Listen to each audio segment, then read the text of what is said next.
Hello, everyone. I'm Whitney Keys. I'm the Executive Director of Seattle City Club.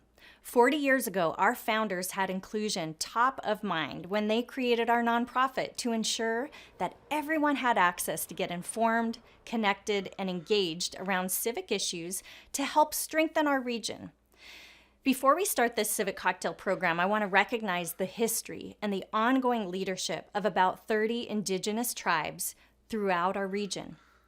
The past few months, Seattle City Club has partnered with youth and elders from some of these communities to create a truly unique program. And this is a new series that runs the first 3 Fridays in June, starting this Friday at 12 p.m. I hope you'll join us for 1, 2, or maybe all 3 of these conversations to learn about how tribal communities work with the United States government and other organizations to manage our natural resources as well as address social, environmental, economic, and public health issues.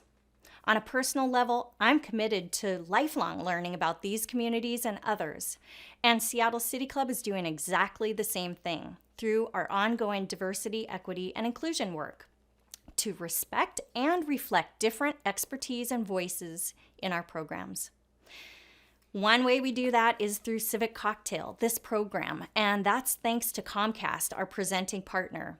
We also deeply thank the Seattle Channel, our longtime media partner, and Town Hall, which is our nonprofit program partner. So Civic Cocktail is going to begin in just a few minutes, and you can be part of the conversation. You can do that by typing your question in the chat box. Now, we're fortunate to have several speakers on our panel for this program, so please be sure to reference the name of the person that you'd like to answer. And at the very end of the program, you're invited to stay with us for a little bit longer for about 15 minutes of an extended conversation where we will focus exclusively on your questions for our guests. As always, we're committed to ensuring that this is a civil conversation and a respectful exchange of ideas. Seattle City Club and Town Hall continue to face challenges as we try to produce hybrid programs while navigating the ongoing impact of the pandemic. So I hope you will please consider making a gift today to help us continue informing, connecting, and engaging the community. You can donate online or you can text to give. Just text the word civics to the number 44321. Thank you. All right, are you ready? It's that time to choose the drink of your choice and sit back and relax and watch this Civic Cocktail with host, journalist Joni Balter. Good evening, everyone. Welcome to Civic Cocktail. I'm Joni Balter here tonight with what we think will be a fascinating conversation about race and policing in the year since George Floyd's murder. A lot of things have changed in Seattle and elsewhere, yet there is much more work to do to create a more equitable society. With us to discuss this impactful year, including the guilty verdict in the George Floyd case, is our Journalist Roundtable, featuring Naomi Ishisaka, social justice columnist and assistant managing editor at the Seattle Times, Kurt Streeter, he writes the Sports of the Times column at the New York Times, and Jasmyne Keimig, staff writer at The Stranger. Thank you all so much for joining us. We start with sort of a gut check. How are we as the city different a year after George Floyd's murder? Has there been enough change in your mind? I'll start with you, Naomi Ishisaka. Sorry. Hi, thank you so much for having me. It's great to be here. I wrote a column this week about a year after George Floyd's murder, and I guess I would say the short answer would be no, and the longer answer would be that I think that while there was a lot of momentum coming off of last summer, as we see so often in Seattle politics, that momentum has kind of slowed, and so now we're seeing kind of a pushing back against some of the more ambitious hopes for the movement for change. But that said, I think there's still progress that's being made. Jasmine, gut check. Yeah, I mean, thanks for having me on. First of all, I'm really excited. Thank you for being here. Thank you so much. But I would agree with Naomi. I think that we shouldn't overlook the fact also that I think the defund conversation has also really kind of pushed the center of gravity. among the left and among Democrats. And I think that it's definitely kind of established itself as being something that we address, but there's definitely not enough work being done. Definitely can acknowledge things that have happened in the legislature, especially, but I think that there's still an overwhelmingly uphill battle for us to really kind of implement real change. Well, we definitely want to drill down more on the defund. We'll get to that in a second. Kurt, your gut check here. First of all, I'd also like to say thank you for having me. Appreciate it. And I also want to offer a bit of a caveat in that, since I write about sports generally and nationally, I might not be as in tune with exactly what's going on with the machinations of the latest at City Hall here in Seattle. But I do live in Seattle, and I'm African American living in Seattle in a long time. A native of this city. I can say that overall, my feeling is that I think that we've made progress in terms of awareness in a heavily majority white city. Awareness among people that have not, many people here in this city have not really paid enough attention to the overall broader issues. And now for the first time, I'm seeing a lot of that in ways that I think are, I look at it as a positive overall, but I'm also not surprised at any sort of backlash or any sort of pushback to change, because that is the history, not only in this region, but it's the broader history of this country. Anytime that there's change and a movement for change that specifically regards African Americans, there you can expect a pushback, and of course that's happening. I think anybody who's astute about this sort of thing would have known and would have expected that there would be a pushback, and we wouldn't have everything that folks were clamoring for last summer. That's exactly where we are. So Kurt, let me stay with you for a second and ask you this. So what was your best story during this time that you felt, and it could well be sports, something that you wrote that you thought maybe could change or affect the broader narrative of what's been going on this last year? Sure. Well, I wrote a couple of stories directly related to all of these issues, and again with for a national audience. And one of the stories that I felt really resonated with me and seemed to resonate with Times readers was, I went back and I wrote about a high school in North Minneapolis, which is to the struggling part and predominantly African American neighborhood in Minneapolis. And I wrote about the coach there, who was a longtime police officer, an African American police officer. So he's not only an African American police officer, whose father, by the way, is a commander in the Minneapolis Police Department. He's also known as one of the best high school football coaches in Minnesota, and an absolute neighborhood cornerstone, somebody who the neighborhood deeply relies on and deeply trusts, everybody from the kids in the community. He's just one of those neighborhood stalwarts. So I wrote a story.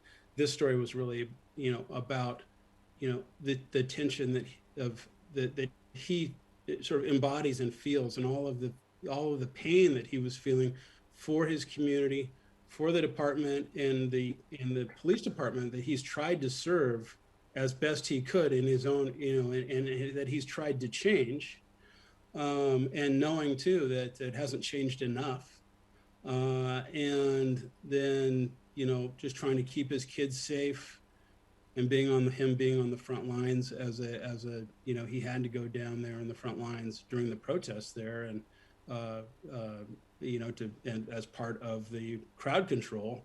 And here's this guy who is just beloved in his community, but nobody knew who he was, because he had on all of the riot gear, and he's getting pelted by bricks and all. And inside he's, but wait, it's me, it's Officer Adams, and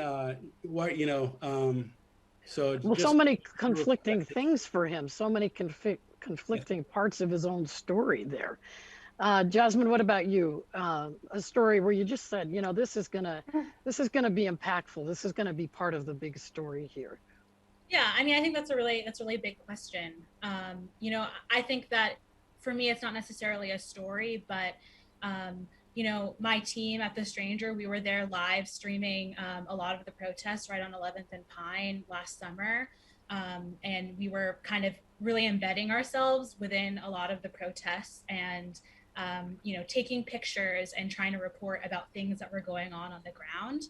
And a lot of those videos went viral. A lot of them got used in other newscasts on a national and international stage.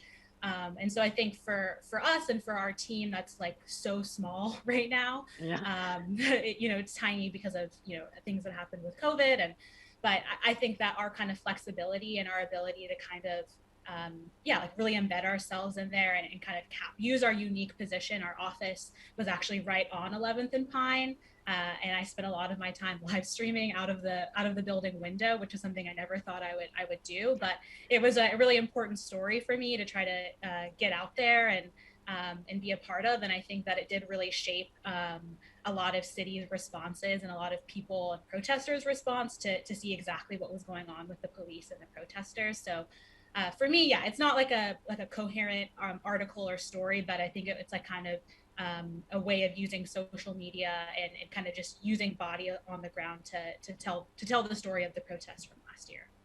Naomi, you're one piece that just kind of sang for you, and you thought maybe really did impact the discussion that was going on in this community. Yeah, I covered this a lot last summer, as well as all the time. But I think one of the pieces that really stuck out for me was one that I did in the beginning of June last year that really kind of took a historical look at kind of the contemporary movement, but also in the context of history. So I interviewed Aaron Dixon from the Seattle Black Panther Party, as well as some activists that I've photographed in the past in about the beginning of the Black Lives Matter movement about 5 or 6 years ago. And so to try to make the point that, this is part of an arc of work that's been going on. This is not something that is new to 2020. It might have had a new life in a certain way, but this is like an ongoing struggle that predates, this past year, even though a lot of people were kind of joining in for the first time. I really wanted to make it clear that this is something that's been a long time ongoing, and that these echoes that we're seeing today, are part of our history and part of our past. So how are you different? I will just bring this to one person, to you, Jasmyne. How are you different? What are some of the things that happened, experiences you had, or just different thoughts that you had during this last year that you think maybe changed you a little bit? Yeah, really, really great, deep question that I could probably spend an hour really unpacking. But, I think for me, I'm primarily an arts and culture writer. And so I think even just the experience of doing, protest journalism and really kind of embedding myself within the story. And I think that really shaped the way that I approach writing about people, the way that I kind of approach thinking about the relationship between the police and art and social justice. So I think that really, yeah, I feel very, very much changed. I feel the ability to kind of be able to report on things and to kind of contextualize stories like pretty immediately within whatever political context they're a part of. So, yeah. Naomi, wanted to ask you that, in the heat of some of this, a couple of news outlets started calling Seattle crazy town, sort of painting this portrait of us as this place where everybody's violent and we destroy a lot of property. What did you think about that? I mean, on top of just the amusement of it, I think there was a kind of a joke in the summer where everyone was like looking outside their house, like, where is this fire that Fox News was showing. It was actually a picture from Minneapolis, actually, so it wasn't actually of Seattle. As it turned out, yes. As it turns out, but I think on top of that, I think that the impact of that has been incredible. Like I get emails and letters from readers all the time from other parts of the country who are like, well, this is what happens when you let these radical activists, Marxists, take over your city. You have streets that you can't walk down. You've got these fires burning everywhere. The police won't come and answer your calls. And of course we know this is completely exaggerated, but the grain of truth in it has people have just taken the ball and run with it to the point where this is just common knowledge that Seattle and Portland in particular are just, unlivable cities where people are fleeing, which of course we know this is completely the opposite is true. But it's just incredible to me how you don't have to actually have any truth for that kind of narrative to take hold and then just become accepted, received wisdom. Kurt, what do you think of the defund movement? You mentioned that, you mostly write about sports, but in your background, you wrote a lot about police in Los Angeles. Is that right? I did. Yeah. That was one of my beats at the Los Angeles Times where I spent 15 years. I covered the LAPD and the Los Angeles County Sheriffs and just law enforcement in general for a time. What do I think of defund the police? I think that it is an unfortunate name in terms of, it's an unfortunate slogan in terms of trying to sell it to a broader audience that needs to. Why is it unfortunate? Does it overstate in some ways? It's my understanding that, it doesn't necessarily mean completely have no police and I think that when you hear defund the police, I think the average, particularly white American who might be, middle of the road, and the kind of person that you're trying to get on your side, thinks that this just means let's not have any police anymore. I don't know exactly what a better slogan would be, but I can definitely see a reexamination of the incredible amount of money that we spend on law enforcement, including pensions that are absolutely out of control, and and just the militarization of the police that has happened since 9/11. You can see that in Los Angeles. I was covering the LAPD in the early 2000s, and I saw that clearly, not only in LA, but in the many small departments that are all around Los Angeles. You could see the kinds of money that they were spending on, basically, military grade equipment, which just to me makes no sense when you're trying to police the communities in American cities. So I think that a reexamination is in order. A backtrack in terms of total funding is in order. I would prefer to see a better, or a slogan that might, to me, hit a little bit more, but I'm not smart enough to know what that slogan would be. But I'm on board for rethinking how we do policing in every way. Jasmyne, is defund a good idea, and if so, why? I think I agree with most of everything that Kurt said. It's funny that you said that you kind of had a quibble with the word defund, because I feel like it was a kind of half step between abolish, right? It definitely sounds a lot better, and it is more marketable than abolishing the police, which is what a lot of activists are really on the road of advocating for.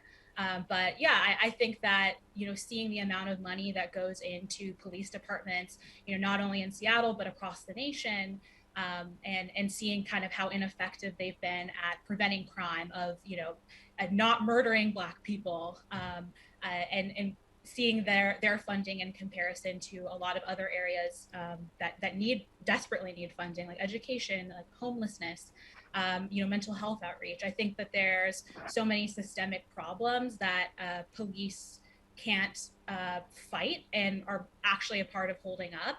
And I think that, what this last year has really taught me is that it's definitely possible. I believe in my heart of hearts that it is really possible to majorly defund the police and to really rethink how we police communities.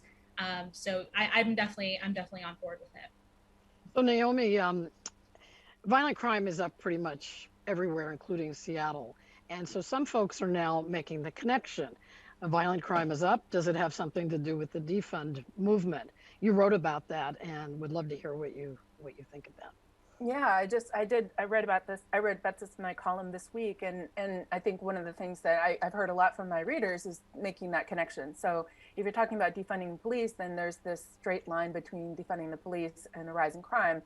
But research actually shows that that's not the case, and the Washington Post wrote a piece looking at the connection between spending and crime, and they found that there wasn't a correlation between the amount of investment in spending and crime. And also the thing that is important to note is that, these crime statistics are often very slow to come, and they don't have a universal way to be measured. So it's almost like this correlation is pretty tenuous, but people are making it anyway because they have a particular agenda when it comes to the police defending question.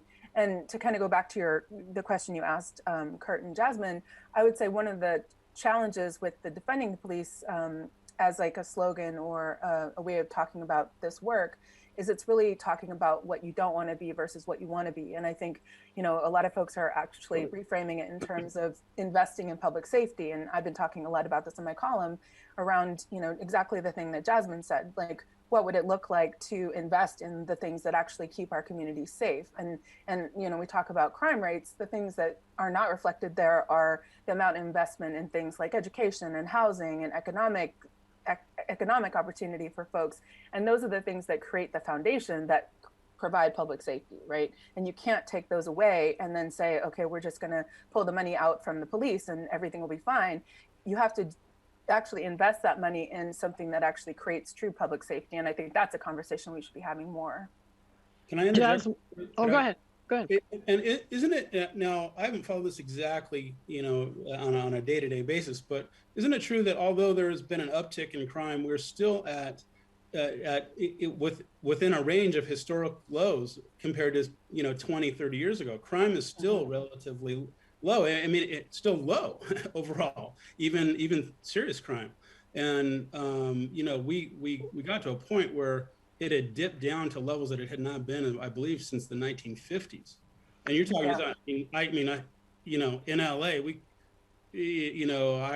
I was covering crime and murder, and 5 years or so after absolute peaks of, it was just incredible how many people were being killed in Los Angeles in the early 2000s and 1990s and late 80s. And when we got so low, it's, now there may be an uptick, but I'm very wary of people that are jumping on this rise because it's almost like we couldn't, it's hard to imagine even going lower than we were.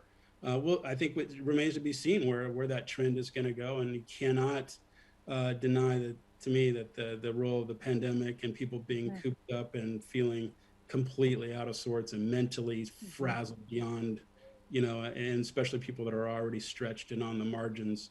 Of course, there's going to be a rise in crime. So to blame it on the defund the police talk, to me is just, well, to that point, the Wall Street Journal reported last week a kind of counter trend just in the most recent months here.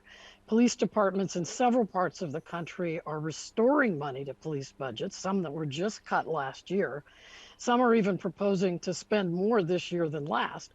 And some departments are citing attacks on Asian Americans and a rise in homicides, which are significant, for the need to do that. What do you think of that trend, Jasmine? Yeah, I mean, I think it kind of goes back to everything that we've been saying is that, giving money back to police departments still doesn't really stop the reason why all of this stuff is happening, right? And so, yeah, I think that's a shame that, they're kind of using this fear of rising violence to allocate money back to them that, had been worked to move out of that. So, yeah, I think it's definitely worrying. I don't think that it helps move the conversation forward at all. So I have an audience question from Casey for Naomi.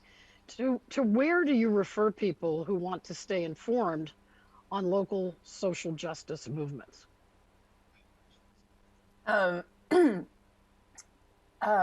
Besides reading the Seattle Times, of course. Of course. we allow really quick ads. I try to read and consume as much media as I can. So I've been loving the addition of Converge to the local media landscape. I watched their show and really grateful for that reporting. The South Seattle Emerald, of course. I think that there's all these different groups like King County Equity Now, Decriminalize Seattle, that put out their own blogs and their own messages that are always really interesting. And then, on the other side of the spectrum is outlets like the Post Millennial, which I also read just to kind of keep up with, what is being said over there. And that's a lot of places where you kind of see this sort of crazy town type narrative. But, try to absorb it all to kind of see where the truth is in all of it. So I'd like to zoom in for a second here on the East Precinct. And Jasmyne, you were talking about some of the coverage that you were doing, literally leaning out the window, live streaming what was happening there. Mhm. Tell us a little bit more about sort of how that, and there were some other journalists, were there not, that were maybe camping out with you folks, how that sort of affected how you approached the story. You were watching it just many, many nights, you told me. Yeah. Well, I mean, I think the East Precinct really, so to me, surprisingly became the kind of point of conflict throughout that kind of first week before CHOP was formed. And I think there was a lot of different reasons for that. Durkin had issued a nightly curfew that had encompassed the entire city, and it extended from 5 a.m. to 5 p.m. and then 5 a.m. to 9 p.m. And so, that first Saturday, where a bunch of protesters had congregated at Westlake, and that image of the police car on fire, that's where that came from. After that night, we kind of saw a lot more protests happening outside of downtown, and partially I think it was because of that curfew, but it was also because the police had really been pushing protesters up the hill. And there's actually this Good Como news article that actually kind of cited best as allowing protesters to kind of come up to the East Precinct. And so I think the curfew and then the kind of police movements pushing protesters up, the existence of Cal Anderson, which is a super great meeting spot and kind of convening spot for people to come together. And I think also the pink umbrella incident, and that viral moment where you see an SPD officer and a protester kind of fighting over a pink umbrella, and then you kind of see like the spraying that went on, the blast balls, and that moment went really viral. And that was on like the second or third day of the major protests that went on in Seattle. And I think that the combination of all of those things really kind of galvanized a lot of support at the East Precinct. And so it was really interesting to kind of sit above all of that and watch night after night, protesters come and kind of convene and organize, and also just watching the police movements. And then again, like you said, we shared that newsroom with people from Reuters, people from the Seattle Times. And I think that there's this kind of spirit, that I hadn't seen before of, journalists really coming out and supporting each other and making sure that each other were really safe at a time where it felt very dangerous, with blast balls flying like left and right and tear gas. And so it felt like a really good opportunity for the kind of Seattle media to come together and really kind of, share resources at a time when, we're pretty decimated. So Naomi, I don't know if you saw it, the former chief Carmen Best gave an interview this week in which she said that closing the East Precinct would be a threat to public safety. What did you think of that? Sorry, I didn't see that interview, but I'm not surprised that she would have that position. And I know that there's a lot of folks in the community, particularly elders, who feel very strongly that that precinct was a hard-fought win for the Black community, and that they feel like the efforts to kind of remove it or get rid of it are kind of a slap in their face.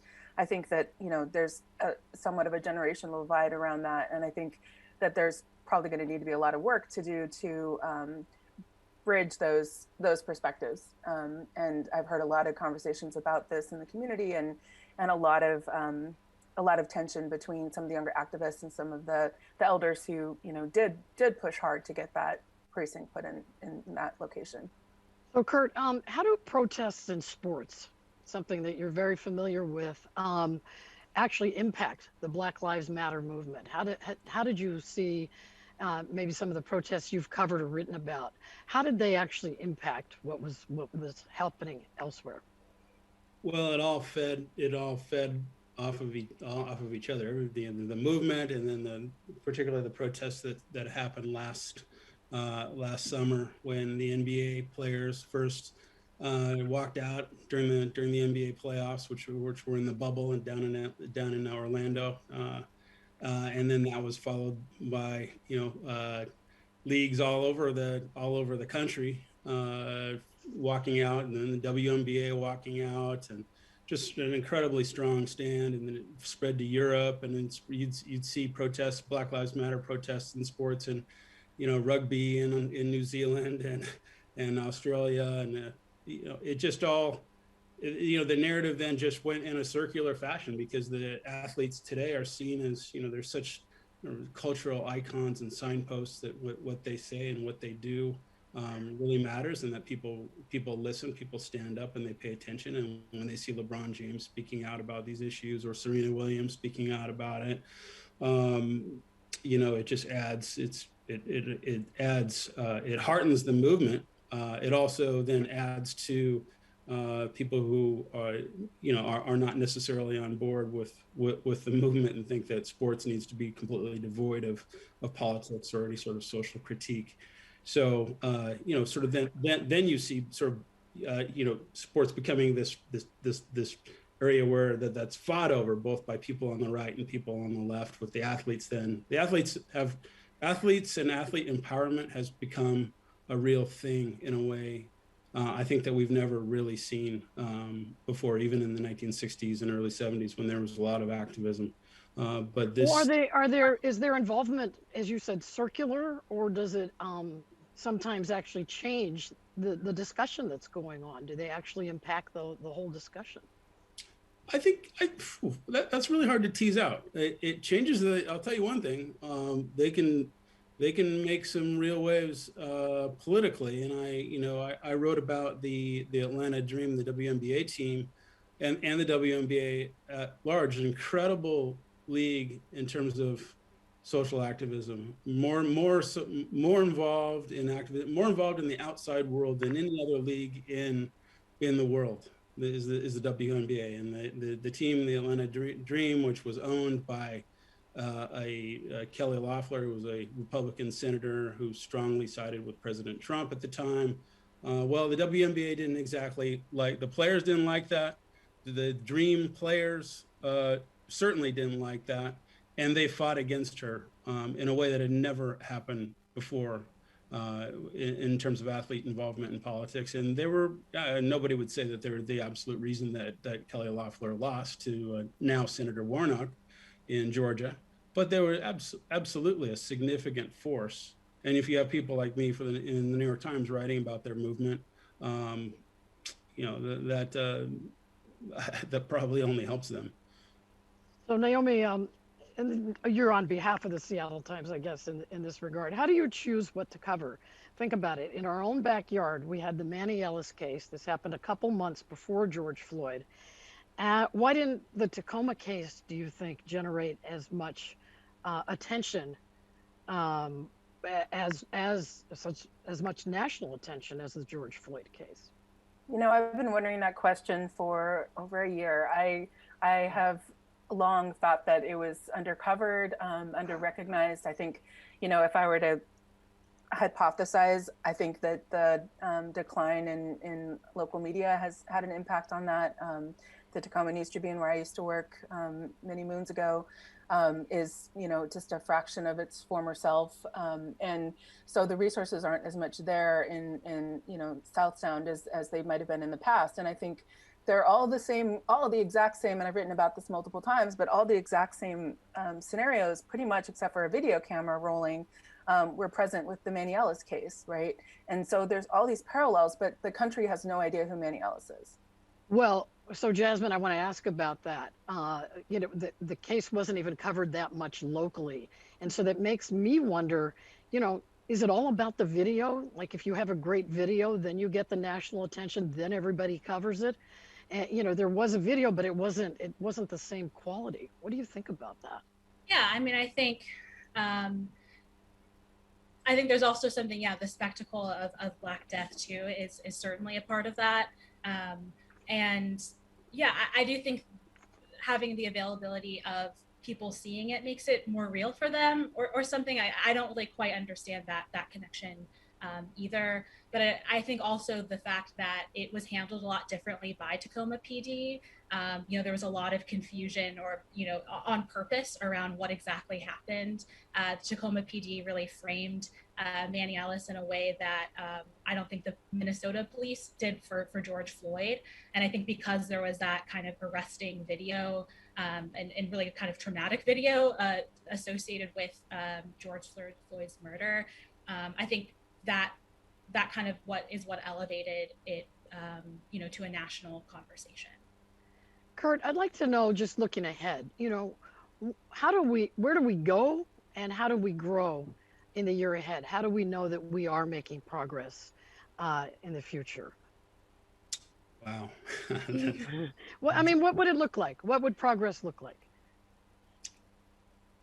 I think progress would look like us continuing to, well, of course, continuing to push for change, and I mean, I want to see a society and a culture that's starting to come to grips with the misinformation and the poor information that almost half of the population is feeding off of. And I would like to see, I don't know exactly how to do that, but change to me would be when real change in our culture would be a first step, an important first step would be to grapple with that, information that is absolutely not factual and that's being pushed out there on half the population, or roughly half, and so many people are buying into it. It's fine to quibble with maybe some of the things that I say as a columnist, or as a, but our news, the basic facts, the fact that we've strayed from a place where we can't even agree on basic facts, and so many people are just getting information that's, they're just being toyed with. I want to see that tackled, and that's the first step. Well, while I have you, I have an audience question from Jeff for Kurt. Do you think sports stars will continue to kneel during the national anthem? Is this the legacy of Colin Kaepernick? What do you think? They already are not. You don't see them. They're doing it. They're doing it a little bit.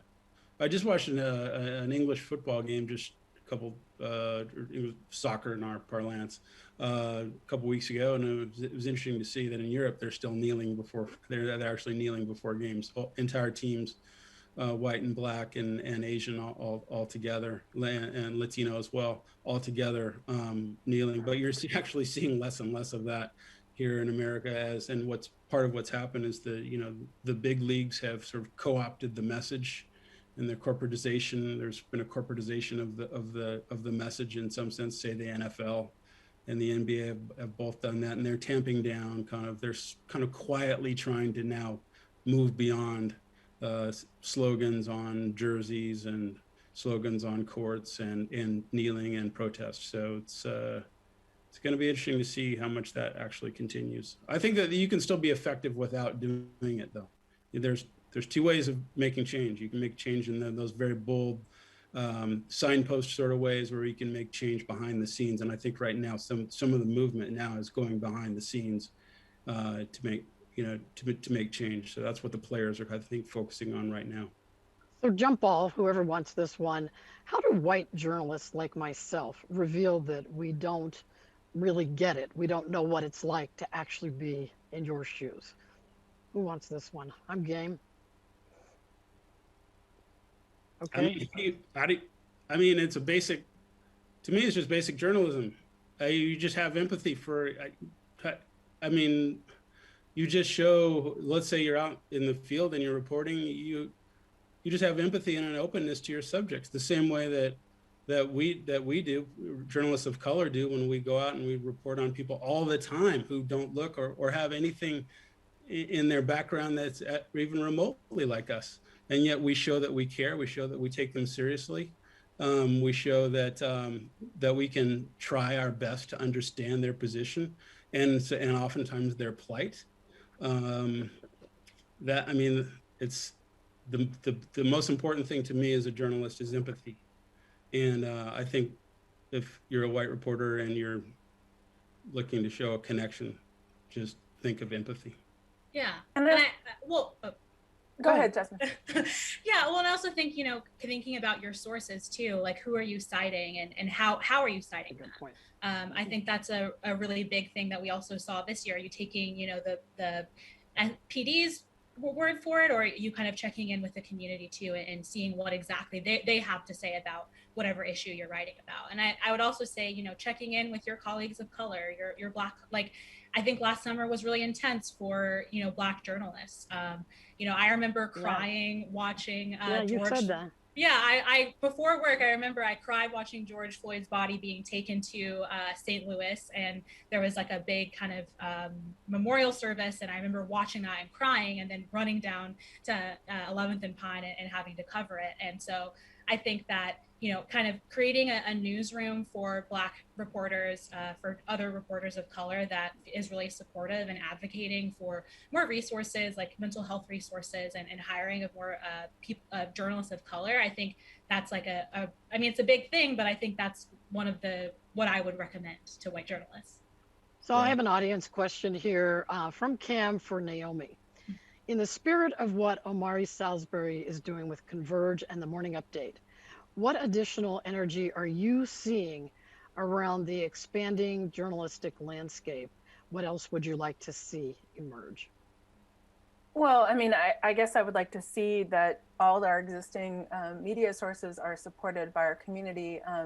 I say this all the time, but I've got lots of folks in the community who feel it's offensive that we have a paywall for our content. And while I wish there wasn't a paywall, I wish that all media was free. Unfortunately, we don't have a publicly supported or other stream of support for media at this point. And so I think supporting the media that exists so that it can continue to exist. I mean, the Seattle Times, as well as pretty much every local media outlet, is a fraction of its former self, because we don't have the resources that we did in the past. And each loss of each journalist means a loss of coverage, which means less people looking at holding the powerful accountable, but also covering the marginalized communities that most need coverage. So I would say to support the journalists that are there. But I did want to go back and answer the previous question and about white journalists. And I think one of the things that I think is important is that a lot of self-awareness needs to happen that hasn't always happened in the past. Like, so for example, if you are a journalist that has never met or have anyone in your circle who has ever been incarcerated, maybe you're going to have a certain perception around people who are incarcerated where you couldn't see yourself or anyone that you love in that position. And therefore you don't have the same amount of empathy that Kurt's talking about for those folks. And I think those are huge blind spots for journalists, especially those who haven't been exposed to a lot of the things that, we cover all the time. And if that's your experience, then, you should be really circumspect when you're writing about those situations or folks that is their experience, because they're going to have a lived experience that's very different than yours that you might not be able to understand unless you have a lot of humility.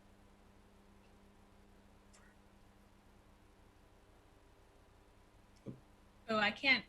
Yeah, I can't hear you. Oh, you're on mute.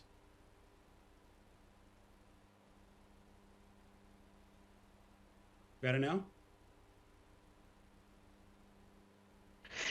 As we wind down, and I'd like to just hear something from each of you, like a takeaway, something from this year that gives you hope that we are changing, we are doing, we are making some progress in the areas that we've been talking about. Jasmine, would you like that one? Oh, I heard a big pause. Yeah, I mean, I think it's just it's a bit hard to assess that for me right now. I think it still feels like we're in such a transitional moment, and it still feels like, again, maybe there's greater awareness around police brutality and the connections between policing and white supremacy and structural issues, and maybe they are. I think kind of having that conversation more out into the fore is always a good thing. But then, again, I think about how hard Manny Ellis's family had to fight to get their case heard, right? And the fact that watching police trials and police being held accountable, like Derek Chauvin, it's still a spectacle because it's not common, right? It's really rare. And so I definitely wish I could have like a more sunnier takeaway, and I think we're definitely on the right path, but I still think of it as like this huge hill that we're really trying to climb right now, and we're at the bottom for sure. Naomi, do you have a takeaway for the road here? I don't know. I saw I took photos at a protest that happened last summer in the South End. I can't remember the exact number. I think it was like 10,000 people marching from Othello Park down to Rainier Beach. And honestly, I don't think I've ever seen anything like that in my entire life in Seattle, especially not in this area. That many people, it was joyous, it was powerful, it was, I don't know, I felt hopeful. And it was organized by young Black men who would often have been written out in previous, stories of our city. And they led this beautiful march and protest that, I don't know, it just left me feeling like we can do things. Kurt, 10 seconds, takeaway, positive, forward. I mean, I do try to always hold on to hope. And as somebody who's biracial and whose parents were married in 1954, and moved to Seattle in 1955, shortly after the Brown versus Board of Education decision, I have to believe that that things can get better, and that in their own way, even though things are very difficult right now, that they are actually better. Well, thank you all so much. Great discussion. We have been talking with 3 journalists who have been tracking the issue of race and policing here and across the country. Naomi Ishisaka, Kurt Streeter, Jasmyne Keimig. Civic Cocktail will take a summer break, and the show returns in the fall. I hope you have a great summer, and thanks so much for watching.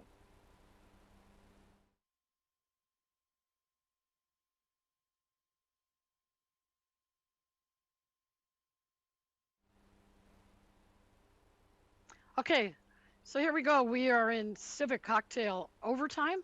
This is some time we have set aside to take more of your questions. Here are a few. We have one from Jeff for Jasmyne.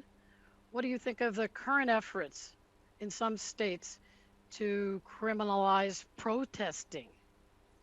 Yeah, I mean, that's pretty scary, I think last summer really kind of instructed me to the power of protest and how important it is, I think, to really shift conversation. And I think any kind of effort to stop that and to really prohibit that is pretty scary, right? And so I don't think that there's been any discussion around that happening in Washington, but I think that it's definitely deeply alarming, and something that I felt like we saw a lot when Trump was still president, and I'm hoping that doesn't continue any further. Another question here, and this one is for Naomi. A Portland, Oregonian poll says 3/4 of Portlanders object to a reduction in policing in the city, and most of these folks support an increase in police officers. This a recent survey conducted by the Oregonian, Oregon Live. Yeah, so I mean, it's a great segue into what I wrote this week, which was that the support of Black Lives Matter has plummeted since its high after the protest last summer. And this is something we've seen time and time again in our history where, once it's, once the sort of initial enthusiasm fades and people start advocating for their own rights and the things that they want to change, white support really drops. And we've seen this time and again. And I think that that's another point where we're going to have to really have a conversation around, how committed are you to this change and to this work? Are you committed to the point where you're going to put a Black Lives Matter sign in your yard? Are you committed to the point where you're actually going to willing to give up something so that we can have more equity?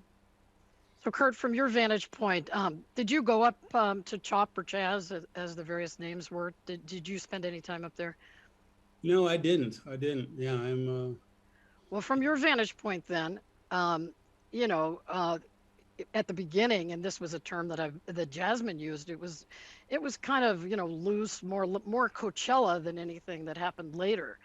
If you just had to analyze it and try to think, um, what went wrong? Did it go on too long? Did it attract people, uh, who maybe were out of control, or was it more like what Chief Best said? It was going to be a public safety problem no matter what happened.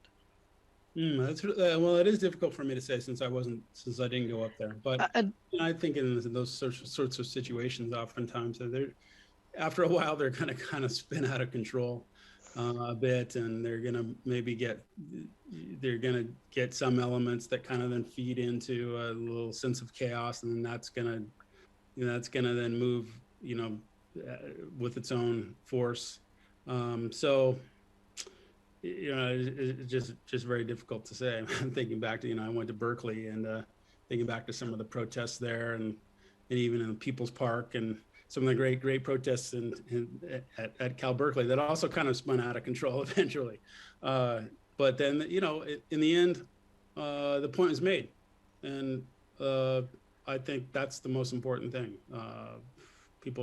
People can choose to remember some of the ways things went sideways, but there's also a way that we can remember the deeper point, and all those people coming together is really amazing. The only reason I didn't go up there was I have terrible asthma, and I was extremely careful during that period with the pandemic. Otherwise, I would have been there.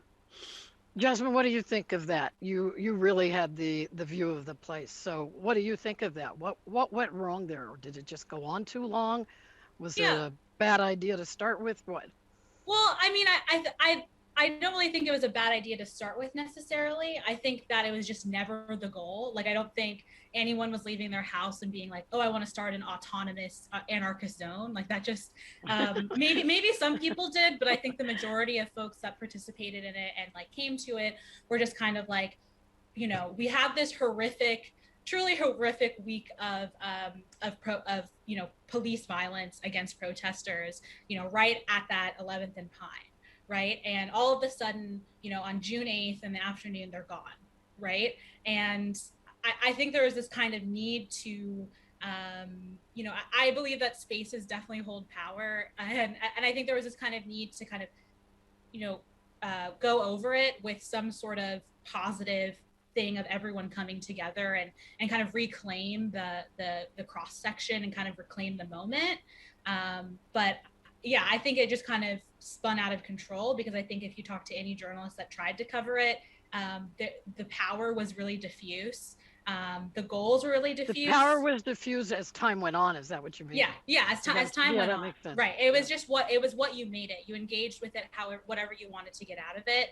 And I think that it just kind of spun out of control to a certain extent. And I think it also lost a lot of momentum. A lot of people that stayed weren't necessarily the people that helped found it or start it. I think there was a lot of different factors that led to it. But again, I think it's always, people were saying in CHOP too, like, CHOP isn't the goal, right? The goal is defunding police by 50%. It's not, jailing protesters, it's listening to communities. And so it just, at a certain point, it did feel like a really big distraction. And in a certain way, maybe undercut some messages. Wasn't the goal also just a community catharsis? Yeah. That's what I felt that I was missing and not going to. I didn't go to any protest, or not that I literally I would have liked to have just gone to feel that, to feel the catharsis, to feel this, because we were all, especially black folks, especially, I think we were feeling so much deep pain. Totally. And to be together, I think was very important, especially, let's face it, in a majority white city like this. Mm-hmm. Where you're not necessarily around that all that much. Mm-hmm. That to me was what was, really cool about everything that went on last summer. Yeah, I think catharsis is I think that's a great word to put to that. And one of my favorite parts of CHOP was the big vigil that just got bigger and bigger. It was like right on 11th, and People brought candles, people brought incense, pictures of people lost to police brutality. And it felt like a really good reflective moment where people were, just spontaneous and coming together. But, obviously that didn't last for the whole time. So, audience question for Naomi. This is a great question. It says, there was a great opinion piece about naming the upgraded West Seattle Bridge after Jimi Hendrix. While Seattle loves to claim Jimi Hendrix, we're also a city that pushed him out. Do you think some recognition from the city of this history would be meaningful? I guess bridge or no bridge. Naomi. I mean, I'm all for, shifting the way that we recognize who is and who is not important. I mean, the fact that I think at one point, and maybe still, there was not a single statue of a woman in all of Seattle. And that's not surprising or uncommon. And same thing with people like Jimi Hendrix, who, belongs to everyone, but I think in particular in Seattle has a lot of significance. And so, yeah, absolutely. I think more places that are recognizing all the different people that made our city what it is long, long overdue, like hundreds years overdue. They said that also, I know this, in New York Central Park. They said there were very, very few statues of women in the park. There are a couple, but now they've added to that recently. I want to ask one last question here, and that is for you, Jasmine. You described a situation where all these, journalists are sort of gathering in your space there, your stranger space there. Was there sort of, how do you say this, like a mind melt where the reporters are sort of all on the same page about what is unfolding before them? I mean, we're actually all kind of doing our own thing. We definitely like checked in with each other, and made sure that like everyone was okay and like getting water and that kind of thing. But yeah, I think that we were all, I don't want to speak for anyone else. I can only really speak for my experience and my coworkers' experience. But I definitely think that it was really important that we were definitely all experiencing the same thing from the same vantage point. And so I think that did kind of lead to, similarities in what we focused on and what was important, and what we could glean out of what happened with the protest, because we were literally at the same perspective, right, and could see what was happening. So I can't necessarily say that we all like came to the same conclusions, but we definitely all had literally the same perspective in terms of looking at the protests. So. Okay, last question of the show for Kurt Streeter. Athletes like Megan Rapinoe are often fighting uphill battles against their leagues or team owners who are resistant to giving players more power. What will it take to change the system? That's for you, Kurt. I think it's just a mass of more athletes bucking the system. And you just saw it this week at the French Open with Naomi Osaka, the great tennis champion, pulling out of the French Open.